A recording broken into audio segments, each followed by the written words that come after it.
We all know someone who drains the air from the room, someone who demands attention, who always needs to be right, who weaponizes charm.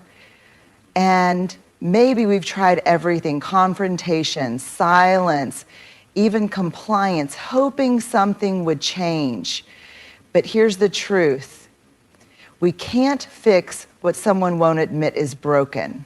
What we can do is hold up a mirror, gently, bravely, and with heart. And sometimes all it takes is one question. But before I give it to you, let me say this. This isn't a weapon. This isn't about exposing someone to embarrass them or win. It's about truth. It's about protecting your peace and creating space for real connection, if it's even possible. Here's the powerful question. What do you need from me right now to feel heard? That's it. It sounds simple, even kind, and it is, but don't be fooled. It's also deeply revealing. See, people who are capable of connection will hear this question and soften. They'll recognize your willingness to meet them halfway, and they'll lean in. But those who are driven by ego, entitlement, or manipulation, this question disrupts their pattern. It calls for vulnerability, and they don't know how to hold it. You might see them deflect or blame or twist it back on you. Why would you ask me that? Are you trying to psychoanalyze me? Or maybe silence, the kind that screams discomfort. And that's your moment of clarity. Not because they confessed to being narcissistic, not because you trapped them, but because their response showed you whether they value connection or control. This isn't about judging, it's about understanding. Narcissism is often rooted in profound shame, but that doesn't mean we allow ourselves to be mistreated in the name of compassion. We ask the question not to fix, but to see. From that clarity, we choose. Do I keep engaging? Do I need to set firmer boundaries? Or do I walk away with peace knowing I showed up with courage and kindness? Truth without empathy is cruelty, but empathy without boundaries is self-betrayal. So ask the question, listen closely, and trust what the answer reveals. When we hear the word narcissist, it's easy to jump straight to judgment. Images come to mind of manipulation, arrogance, gaslighting, and a relentless hunger for attention. We think of the harm done, the emotional exhaustion, the confusion, the chaos, and all of that is real. It matters, and it deserves validation. But here's the paradox. If we begin by condemning the narcissist, we close the door to understanding before we even knock. And if our goal is to create clarity, not just catharsis, we need to start from a place of grounded compassion. Compassion isn't permission. It's not about excusing destructive behavior or minimizing the pain it causes. It's about seeing the full picture, not just the performance. It's about recognizing that narcissistic behaviors, while harmful, are often rooted in profound, unacknowledged wounds. Most narcissists aren't proud, powerful people on the inside. They're deeply insecure, often shaped by early emotional neglect, conditional love, or a sense of invisibility in their most formative years. Somewhere along the line, they learned that worth is earned, not inherent, that love must be performed for, not received freely. So they build masks of perfection, control, superiority to avoid the terrifying vulnerability of being not enough. This doesn't mean we rescue them. It means we resist the urge to label them as monsters. Because once we do that, we dehumanize, and ironically, we give away our own power. When we respond with harshness, they get to paint us as the problem. But when we respond with calm clarity and compassion, they're left to face themselves. And that's where real exposure begins. Compassion grounds us. It keeps us steady. It's the difference between reacting from pain and responding from purpose. When we approach the narcissist in our lives, whether a parent, partner, boss, or friend, from this place, we create room for truth without cruelty.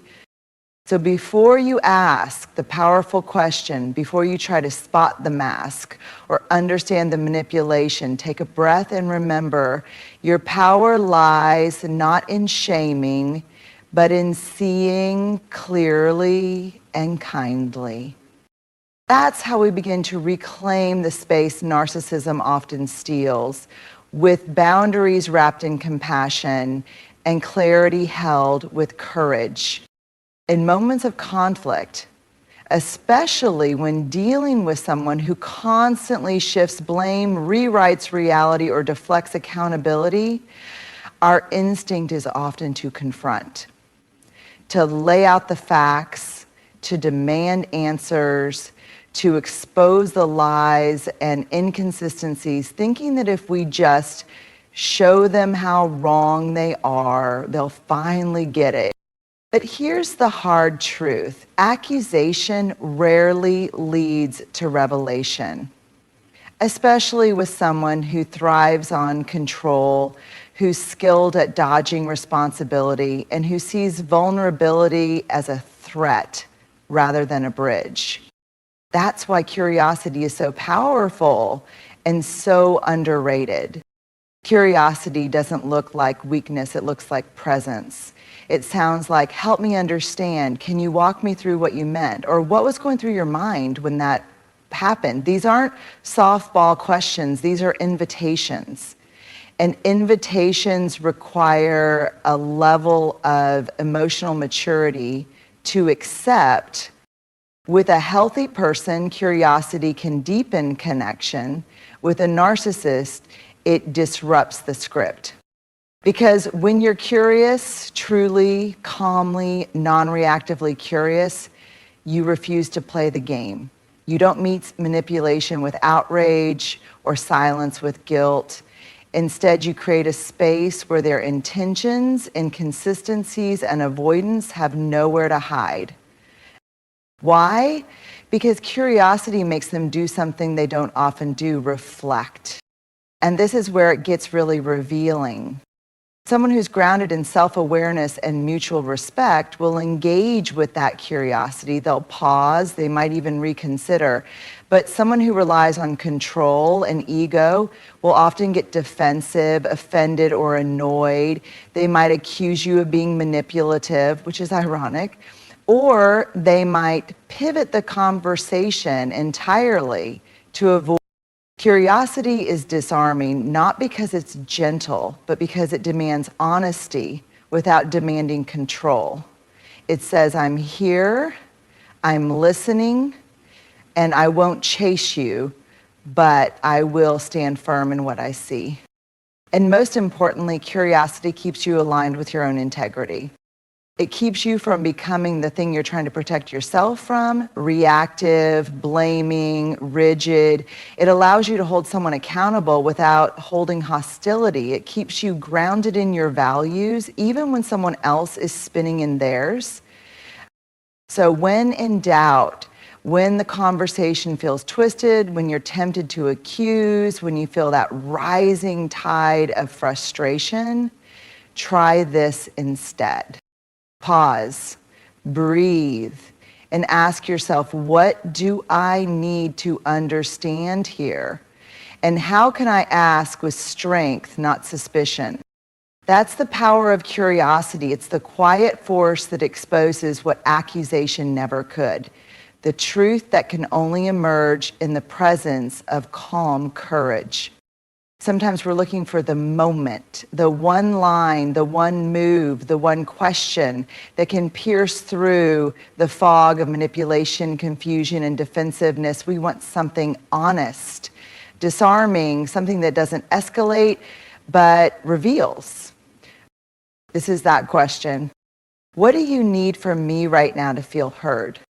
It's deceptively simple, but make no mistake, it's powerful, not because it corners the other person, but because it asks for something narcissism can't easily give: vulnerability. Let's break it down. First, it centers emotional responsibility. You're not offering solutions, you're not offering agreement, you're not apologizing just to keep the peace. What you're offering is presence. You're saying, I'm willing to engage with you, but I need to know what you're really asking for. This question invites clarity, and in doing so, exposes intention. A healthy, emotionally available person might respond with something like, I need you to let me finish without interrupting, or I just want to know you understand where I'm coming from. That's a sign of someone who wants connection. But someone who's driven by ego, not empathy, often can't or won't answer this question directly. You may get a blank stare, sarcasm, deflection. They might respond with accusations. Are you asking that? Are you trying to turn this around on me? Or they may answer in ways that manipulate. I need you to admit that this is all your fault. I need you to stop being so dramatic. And just like that, you're no longer guessing. This question shines a light, not with a spotlight that burns, but with a lantern that gently asks, what are you really here for? Control or connection? But the deeper magic of this question is what it says about you. It says, I value clarity over chaos. I'm not here to attack you. I'm here to understand if understanding is possible. I'm willing to hold space, but I won't abandon myself to do it. That's a profound boundary, and it's all wrapped in one sentence. You're not asking this to be clever. You're asking it because it brings the truth into the room, not just about them, but about the relationship, because how someone responds to this question reveals the nature of the dynamic you're in. Does it feel safe, respectful, mutual? Or does it turn into a performance, a power play, or a personal attack? That answer tells you everything you need to know, not about who they pretend to be, but about whether they can meet you in a space of real reciprocal connection. So the next time you find yourself walking on eggshells, unsure how to respond or how to see through the fog, try this. Pause, stay grounded, and ask, what do you need from me right now to feel heard? Then listen, not just to the answer, but to what the answer reveals. When we ask someone, what do you need from me right now to feel heard, it's easy to focus solely on what they say, the words, the explanation, the justifications. But here's the truth. The most telling part of their response isn't always in their language. It's in everything around it. Words can lie, they can charm, they can manipulate, but body language, tone, timing, facial expressions, and emotional energy, those things tend to tell the real story. Because here's what we know, emotionally mature people respond with alignment. What they say matches how they say it. Their voice softens, their posture relaxes, their eyes meet yours with sincerity. They might not have the perfect answer, but they meet the moment with presence.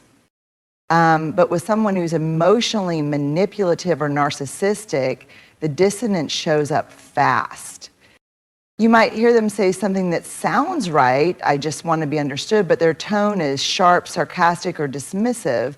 Or they may pause uncomfortably, not because they're thinking deeply, but because the question unsettles them.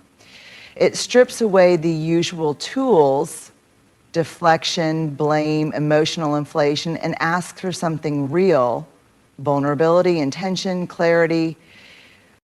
And that makes people who aren't anchored in self-awareness uncomfortable, sometimes even angry.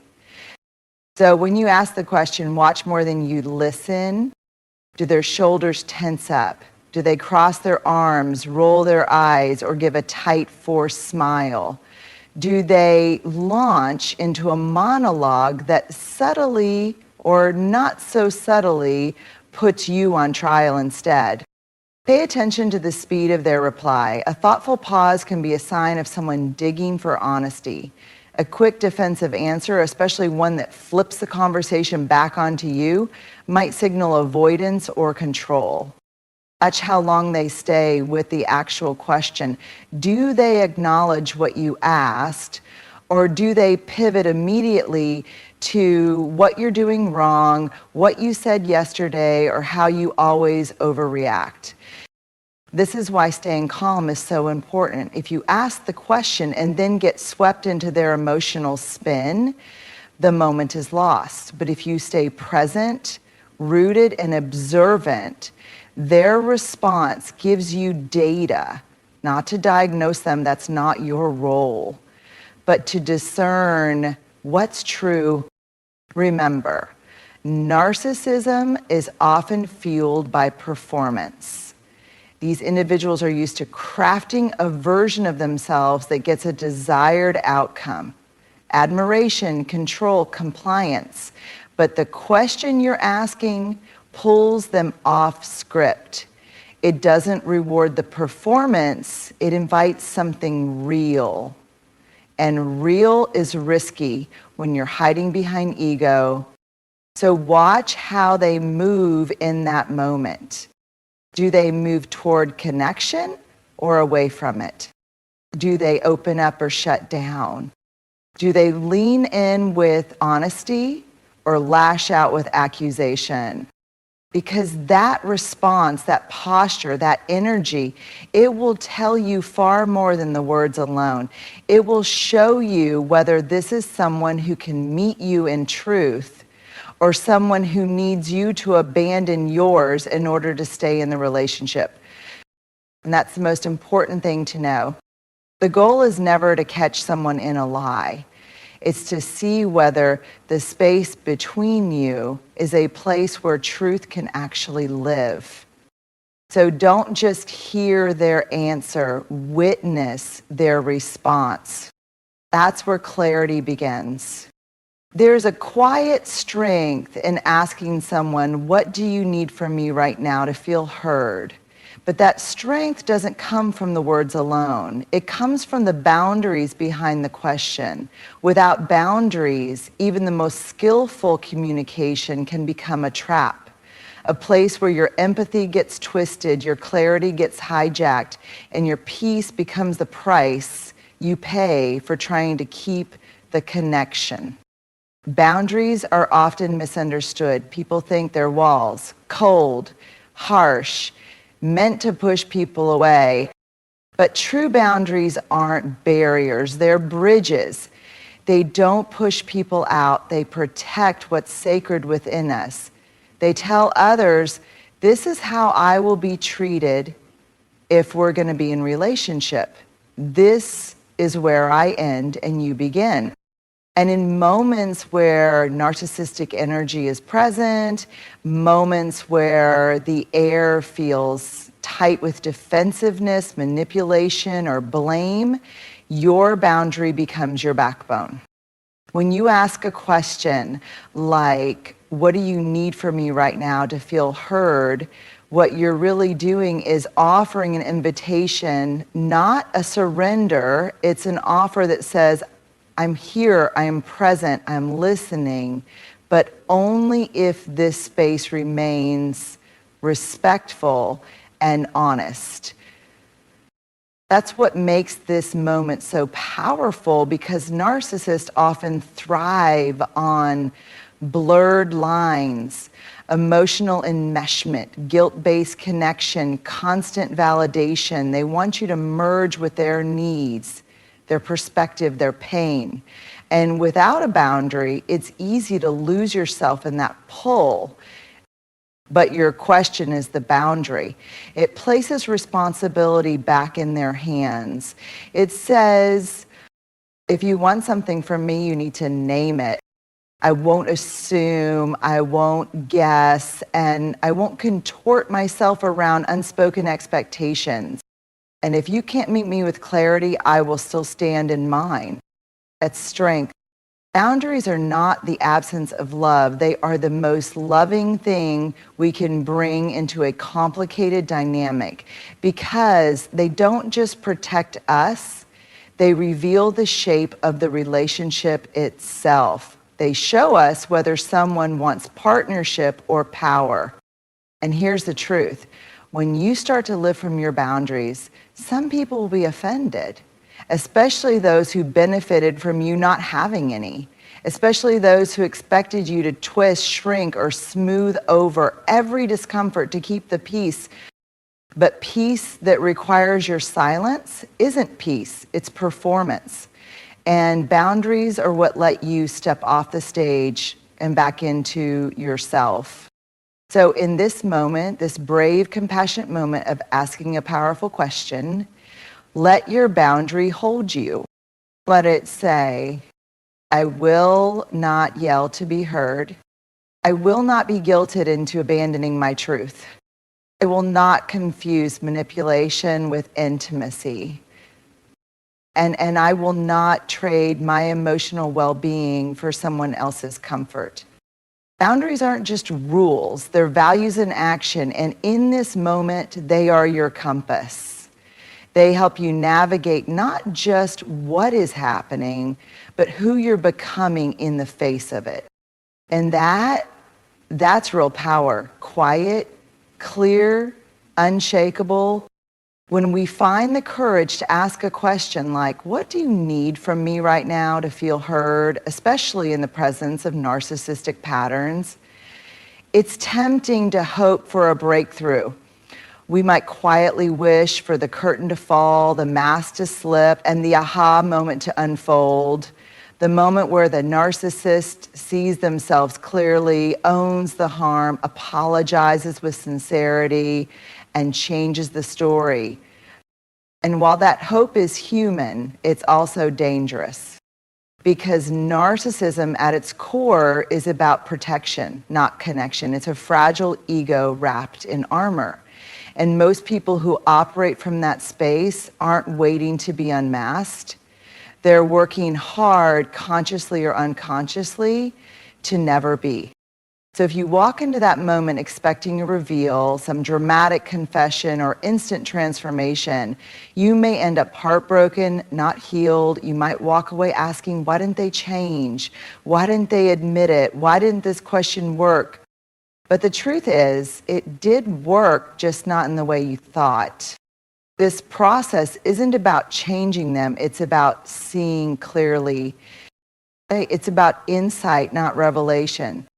Insight is the quiet noticing. It's watching how they deflect instead of respond. It's hearing their answer or their refusal to answer and realizing something you hadn't been willing to admit. It's observing the way they spin blame, twist empathy, or emotionally withdraw when you introduce healthy boundaries. Insight doesn't come with fireworks. It comes with stillness, with presence, with the soft voice inside you whispering, this is who they are showing you they are. Believe it. And here's the real shift. When we stop trying to expose someone and instead try to understand the dynamic, we reclaim our power. We're no longer caught in the exhausting cycle of trying to win an unwinnable game.